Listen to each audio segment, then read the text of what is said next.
It's really windy, it's really cold, but this is where we are. We are on Conservancy property. Hopefully we're not getting too much wind noise.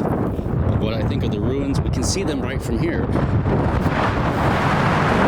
we go. All right, that's it. You see it there? All right, it's, oh my God. Oh, it's too freaking cold. Whoa!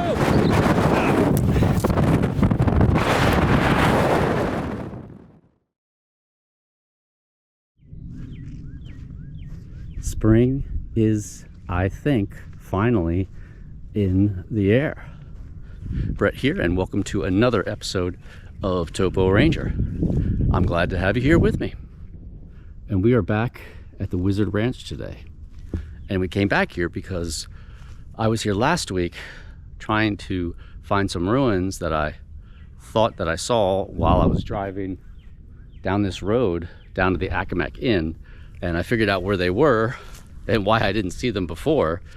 And they are here on the Wizard Ranch property. Here's the entrance to the root cellar that we checked out in the first Wizard Ranch episode. And this being here got me thinking, and along with something else that I read, this was a farm when Mahlon Haines owned it. I think before and after he turned it into a Boy Scout retreat, it was a working farm. So I'm thinking, well, there's the root cellar. Where's the farmhouse? It's got to be around here somewhere, right? Unless they got rid of it. Well, where's the one place that you kind of see a footprint? Where's the one place where there's a level piece of, land that looks like it would be a good place to have a house close to the root cellar? So the main parking lot is right there. And there's that one structure, the one boarded up structure is there. You come across this field and it's right here. To me, this does in fact look like a footprint, and this would have been a good place to have a house. It would explain why the root cellar is there. If the house was here, the root cellar being that close would make sense. So then I thought, well, it's possible there was a farmhouse here, but it was torn down at some point. It became too dangerous. Maybe it burned down, or maybe when the Conservancy got it, they had to tear down and remove it because it was run down and dangerous. And since people were going to be, walking around here, they didn't want the liability. And I thought, well, that makes sense. So the next thing I thought, well, if there's a house and there's a root cellar, there should be a privy probably around here somewhere. And sure enough, right here, not more than 20 feet off the trail, is this depression, which to me kind of has a circular shape, and it's filled with these old concrete blocks. So I'm thinking either this just happens to be a hole right here, or this is the privy. And these blocks might have been part of the house, and when the house was demolished, they took some of these blocks and they just chucked them in this hole. The fact that this hole is here, filled in with these blocks, there's that footprint looking thing, and the root cellar is here, makes me think that, this is where the original homestead was. Maybe even the homestead that was here before the shoe wizard, Malon Gaines, bought this land and then turned it into a retreat for Boy Scouts. Perhaps the first owners here, maybe that was the site of the house, went the whole way back into the 1800s. I mean, who knows, right? But while he owned it, my understanding is that it was a working farm. I'm not sure if he grew things or if he had cattle. I do want to give one shout out to a viewer who left a comment on the first Wizard Ranch episode, who saw that enclosure, that old ruined enclosure there, that struck us as kind of like, it didn't look like a typical cow or horse paddock or whatever, and we were wondering what it was. I'll put that viewer's handle right up here. Thanks for leaving that comment. According to that person, they had bison in there, which I thought was kind of a neat little fact. So he had some bison there, and maybe it was was it an orchard, or was it a farm? Were they growing crops? I don't know. And then you realize that the orange trail here, is actually an old road. And the road starts over there, comes down there past the footprint, past the root cellar, comes down here, and then goes this way next to this field. And if you walk up here a little bit, you'll see this wall, and you'll say, hey, wait a second, hold on, that looks like concrete. So you come down here and you see, yeah, this is actually a big concrete wall. And right here is an old folding metal chair that's just sitting here, rusted out. And on top of that chair, it says music department. So what's the story there? Where did that chair come from? Gotta wonder. And if we continue down into the thicket here, I hurt.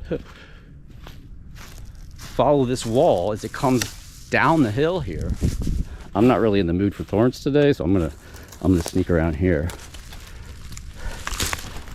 What do we find at the end of this concrete wall? You have another wall, and this one's made out of the local metabasalt or rhyolite, and then probably the quartzite.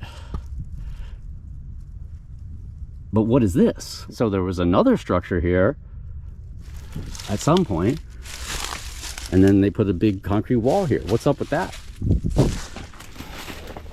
And it all kind of looks built up here, so I don't know what was here. There was something here.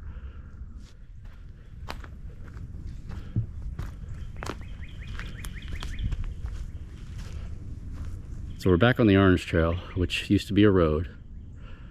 The root cellar's right there. If we follow this down, it leads down towards the creek. The birds are chirping. It's a nice, almost spring day. Good day to be out hiking. And then you notice there's a big mound of rocks. I thought, well, maybe that's an outcrop. But then you get close to it and you quickly realize it's not an outcrop. It is, in fact, a big pile of rocks. And some of them look like they were worked by a mason. So I'm thinking this might have been where they dumped the extra stone that they had and prepared for the buildings. Or maybe that used to be a bigger structure and this is some of the debris that came when they demolished that. Oh wow. Here's an old insulator. You see that? Huh. See, I didn't see that last time. It was sitting right there. It's like an old electric insulator. So you turn around and go back to the trail, and boom, you see this. Which the first time I walked down this trail, I didn't see this at all. But it's right here. And it's pretty obvious.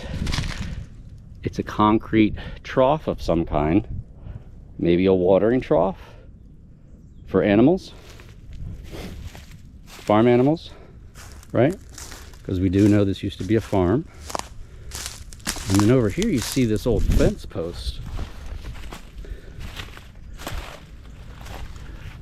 Look at that sucker. Yeah, I mean, this is a big old fence post. It still has these on it, which to me look like something that you might have put a swinging metal gate on, and it's got this barbed wire. I mean, this is an old telephone pole type of thing. And then you have this, which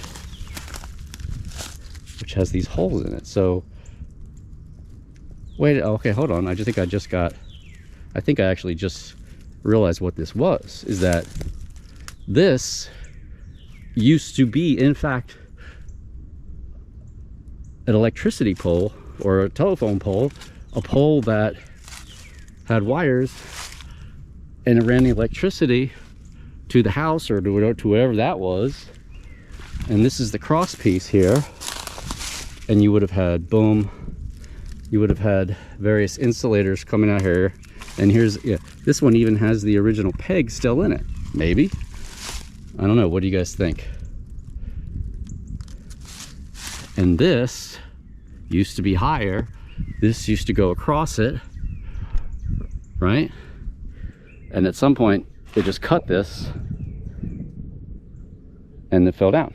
So these are things that are just left over from the farm days. So let's continue on down the orange trail towards the creek. Right here there are a bunch of bricks, whole bunch of bricks. Might even be a stone wall. So there seems to be quite a bit of stuff, not big dramatic stuff, but small stuff scattered throughout here that points to the property's history as a farm. Right here along the road here, the orange trail, is a big concrete retaining wall that runs for, you know, like 100 feet.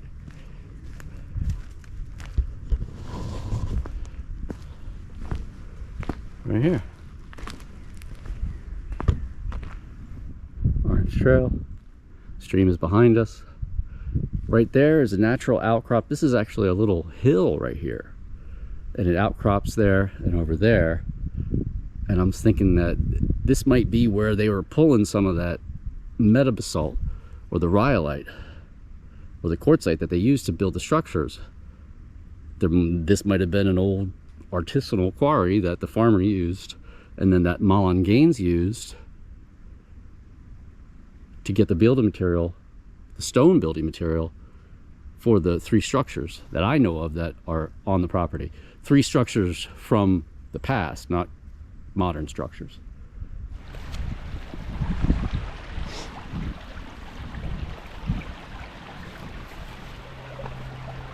We got a nice little cascade here going over the bedrock.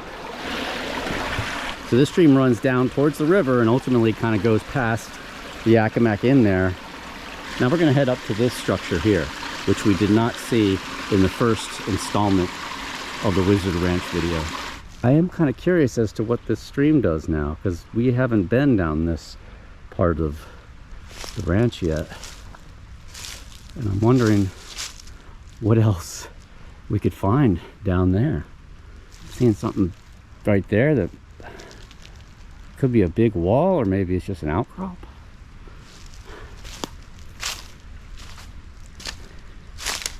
It may just be a trick of the light, but it looks like there's something right here. Can we get across? We'll use this chunk of quartzite as a stepping stone. Oh, hey, look at that. Are those tadpoles?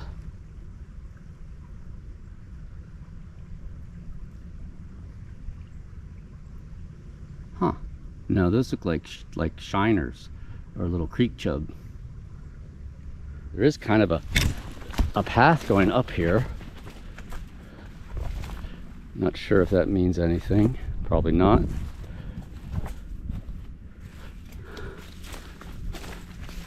Lots of down trees. Looks just like a steep slope, but we do have a little bit of an outcrop here.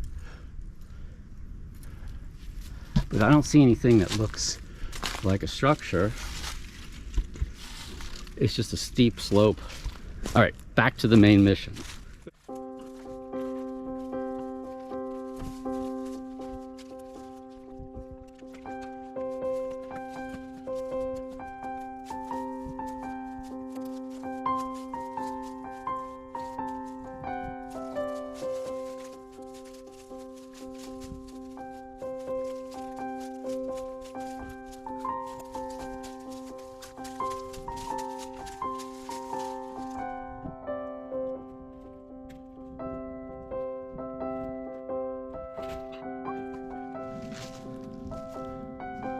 And we are back. Had to switch up batteries, get a little bit of water. So here's a door to what was the Apple Leaf Cabin, BSA, Boy Scouts of America. I'm assuming is a Boy Scout symbol.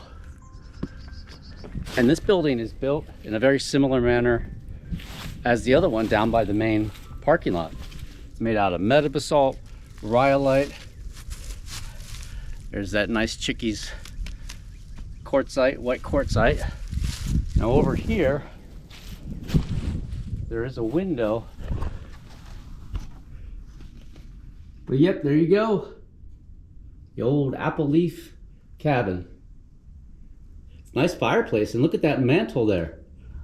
It doesn't really look, you know, that old though. It's certainly not a ruin like the one we're gonna see in just a little bit. Let's go around the front here. Or actually, I guess this would be the back. Our picnic table. Whoa, look at that plane. Wow, that sucker looks really low, doesn't it? It looks like a commercial jet. I've never seen one that low in the sky though. We can get that sucker. There it is right there. Probably going to Harrisburg. But like I said, I usually don't see them that low. That'd be big jet planes like that. And then there's these 4 big poles. Just like telephone poles. But they look like, to me, maybe they had the pole climbing competitions here, you know, where you have the spikes like a telephone line worker. Because look at all these, what I'm thinking are spike marks, right? So they used to race up here, maybe as part of the safari, the Boy Scout safari thing they had here every 4 years, I think.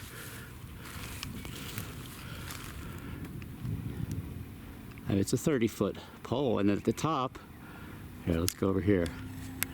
And at the top of these poles, they have those little metal rings, which I guess probably had rope attached to them, like a belay rope, so if you fell, you didn't kill yourself, you just fell on a belay line. And here's the trail that you take to go down towards the river. And you can kind of see the road. I would have been right up around there, looking back this way. The reason I was surprised to see it and that I didn't see it before is because last time we were here, we basically stopped at that bridge right down there. There's a bridge that has that the Boy Scout stuff inscribed in the concrete, and we didn't go any further. If you come up to see the apple leaf cabin, or you come up to walk this trail, you're guaranteed to see these ruins unless you're like looking over there, or you're somehow or the other distracted. Because if I would have walked this trail, I definitely would have seen these, and I want to come over here and film this. And I have been down here a little bit. This middle section we really haven't been to though, because we stopped right there. And there's a whole other field over there. See that field there? Yeah. There's a field right there that goes way up onto the ridge that's part of the preserve too. And this hillside they're kind of redoing to try to bring it back to I guess a more natural state. There are our ruins we're going to go check out. One point of geological interest here. I guess when they cut down all the brush covering this side of the hill, they uncovered this large white Chickees quartzite boulder. And right here, I'm not sure what happened. Either somebody took a whack at it, or maybe they were moving it with large equipment and took a chip off. This really gives you a great idea of the color of this quartzite when it's not weathered. And it's just white pop crystals. I mean, you can see the crystals. Say hi to the camera. Yeah, here you can really see the road. So right up there by that house, I was looking this way. And for whatever reason, I just happened to look in this exact spot. And to me, it kind of looks like another cabin. It's made of the same building material, right? Quartzite, rhyolite. That actually looks like conglomerate right there. It's got this little hole here, which the other ones had too, I think, which is probably for ventilation, right? And up here, you have a window. The windows had this I-beam reinforcement. And I guess this would have been the front. Would the door have been right here? And then right here, there's a bunch of broken up rubble. which perhaps maybe used to be a front porch or something. Or maybe this is just part of the wall. Maybe you had bunks here. What's this over here? This looks like, what is that? You see that? You see this right here? It's almost like something was in here, like a square piece. And here's another one. This might have been where the bunk beds fitted into the wall, perhaps. And when they built the wall, they just put the wood for the bunk beds right in there. Because look at that. To me, that looks like a, you know, a 2x10 or a 2x8 or something. And you can see right back in there. So this was a window.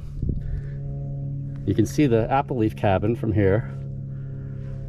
But this would have been brushy, so this cabin would have been more secluded, I guess. But the question is, what happened to this one? Why is this one half destroyed and the other ones are in disrepair, but they're not ruins yet? Did something happen here? Was there a fire? Why would you tear down these walls like this? I mean, walls like this just don't fall down by themselves, right? Something must have come here. Somebody or something must have come here and knocked these walls down.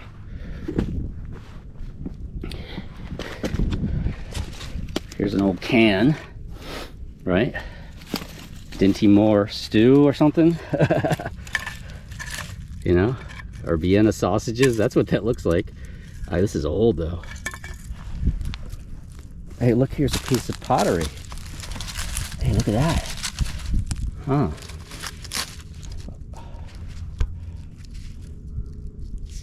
Huh.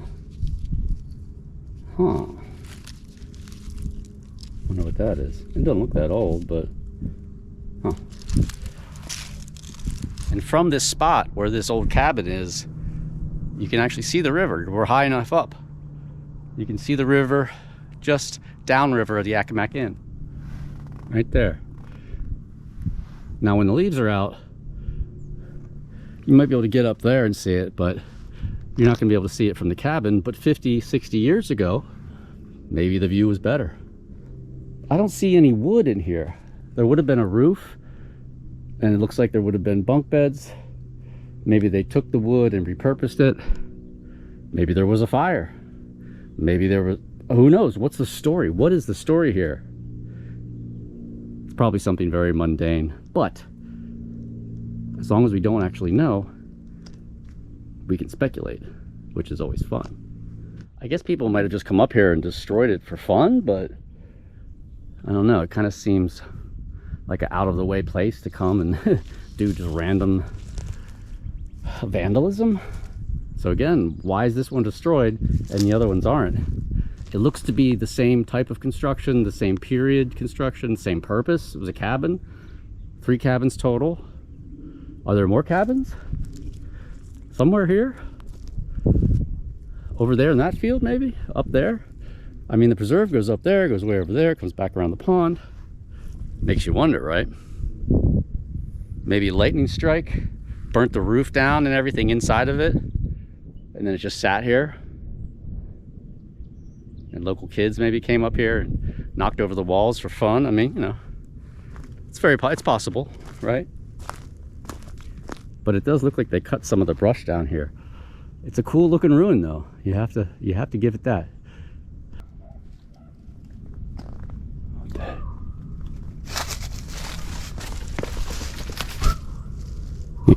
You hear that? What are those? My bird people out there. What's going on with these birds? They're kind of circling each other. Bald eagles? You'd think there would be a privy hole around here too somewhere. Maybe they just had an outhouse with a shallow hole and it just got filled in and covered over with time. My guess is that they would have put it somewhere over there. Just kind of scanning the woods, looking for other ruins. Soon the leaves are going to come out, and it's going to be a lot harder to see anything, especially ruins that blend in with the color scheme so well.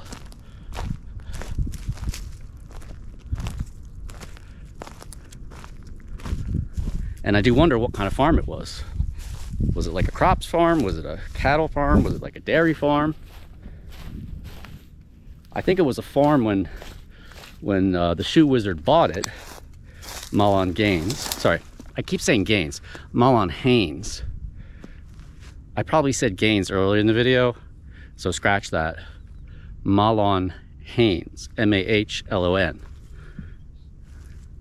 And he was the shoe wizard. Made a fortune selling shoes back, I think, in the 40s and 50s. Bought a bunch of land. I grew up in a neighborhood that was right across the road from a big development called Haines Acres, which has hundreds of houses, like a suburban development up on the side of a hill there overlooking York.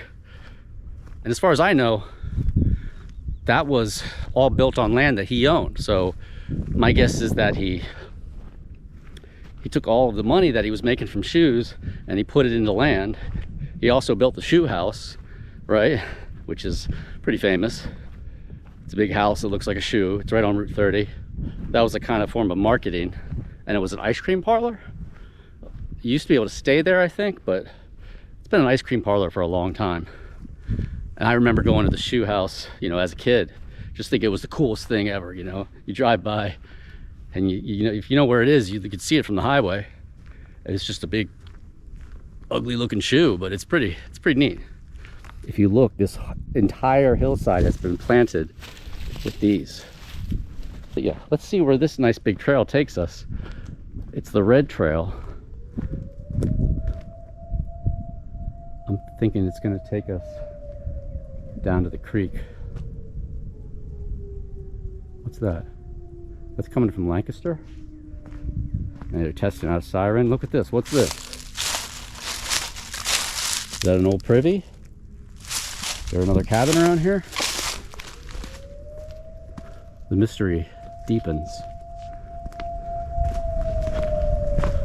Stepping back a bit from the cabin, I saw these two poles here. There's a metal cable going across it, but they're placed in a sunken rectangle. There's one here and there's one here. There's no poles in this one, but I'm wondering what this is. My best guess off the top of my head is that those pits were filled with water and it was some type of obstacle course, like think of the Tough Mudder or one of those races where you gotta go through a big pool of water or jump over something. Maybe you had to climb across the cable or something like that. I can't think of any other reason to have those square-shaped depressions up on top of the ridge like that with the poles. It just seems like, you know, something that you would do for that type of event. And I think that's what happened at these safaris every 4 years. Yeah, that's my best guess. Thanks for coming along on this nice early spring hike back at the Wizard Ranch, the Lancaster Conservancy Nature Preserve here in the Hallam Hills of beautiful York County, Pennsylvania. Got to plug the county. I know I had a good time. I hope you did. If you're not familiar with this area and you've never seen the shoe house, stick around for the end screen, because on the drive home, I'm gonna drive by the shoe house and just take a shot as I drive by. That way, people who have never seen it, who have never seen the glory that is the Haines shoe house, you'll be able to enjoy it, all right? This is Brett for TopoRanger, and I'll see everyone in the next episode.